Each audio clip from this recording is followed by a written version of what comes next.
This happened a few years ago when I was bartending in college.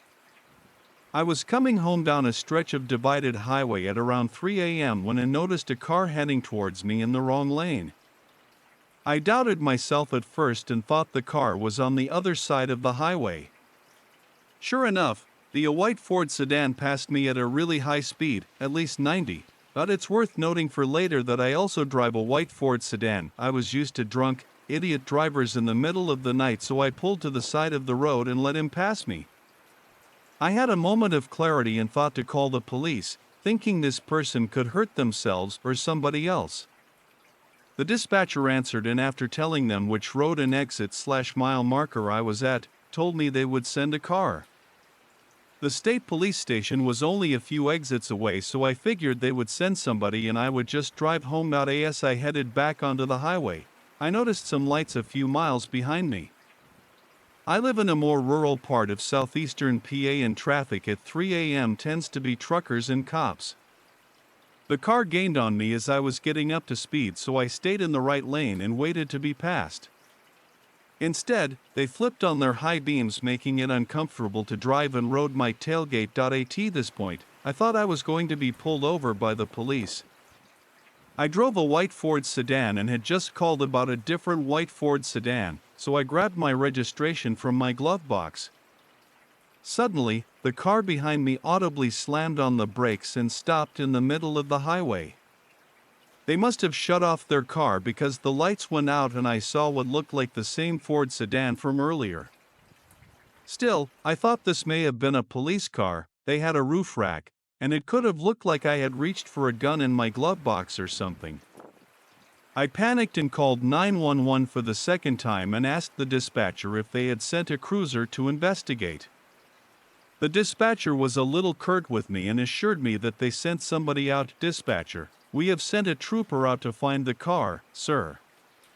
Me, I only ask because somebody is following me and acting weird. It could be a cop, and I think I freaked them out by getting my registration. Dispatcher, are you pulled over? Me, no, they didn't turn on their lights. Dispatcher, let me try to get the trooper we sent out.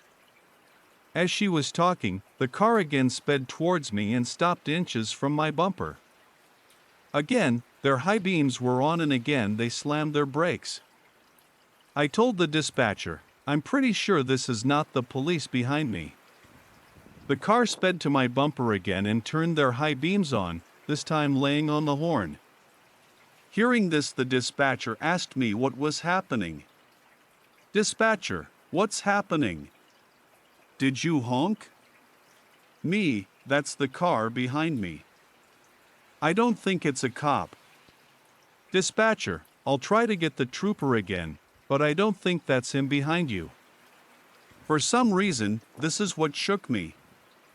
Before that, I was thinking I would get pulled over and maybe get a ticket. Up until then, I was going to the speed limit and trying to avoid getting pulled over. I told the dispatcher, I don't care if I get pulled over, I'm speeding, and if they put their lights on then I'll pull over. I started to accelerate and the person behind me just kept up with me. The speed limit was 55 and they kept on my bumper the entire time, but this time they were swerving. I tried to signal for an exit, then bail on it, but they followed.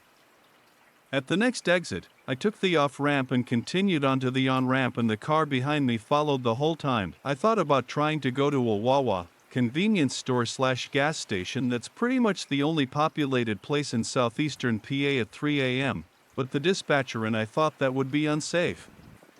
She was calm and talking to another person trying to send police to me. The other person, maybe a supervisor, asked if I could drive to the state police station. Realizing that I was one exit away, I told her I was coming there, and she said that she would have troopers meet me outside. As I pulled off to the exit, the car followed me. I blew a few red lights trying to get to the police station, and the car tried to pull into the other lane to pass me or pull up alongside me. Once the police station was in view, I put on my turn signal and the car slammed on its brakes again, turned off their lights and turned into a parking lot. The story ends kinda anticlimactically as I pulled into the police station and met the troopers. Two of them went to find the car and I stayed with a third trooper. I thanked the dispatcher and her supervisor, and the state trooper escorted me home after taking a statement from me.